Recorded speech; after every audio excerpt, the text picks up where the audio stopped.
আমি জানি আমাকে ডিভোর্স চাইতে চাই। আরে কিসে কি আর ডিভোর্স চাই বললি কি ডিভোর্স হয়ে গেল নাকি? হ্যাঁ হয়ে গেল, বললেই হয়ে গেল।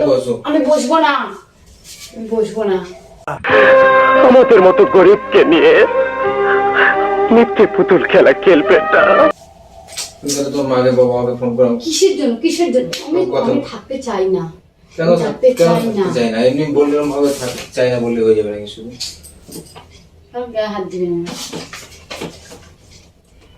গায়ে হাত দিবি না। চল ছাড়, আমাকে তাড়াতাড়ি সেইটা কর।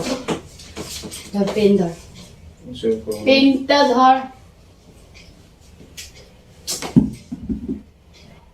সবার অঙ্ক মেলে, আমার অঙ্ক মেলে। আরে কি ডিভোর্স কি কথা বলছিলেন বস? এরকম করছিস কি জন্য? তুই ঠেকাচ্ছিস কাকে? তুই তো ঠিকই ছিল, তুই বাবার বাড়ি থেকে ঘুরে এসে ড্রামা করছিস নাকি? বেশ করেছিস, বেশ। তুই লোকের কথা শুনিস, পাড়ার লোকে কে কি বলেছে ওগুলো কথা তুই হ্যাঁ শুনেছিস? হ্যাঁ শুনবো শুনবো।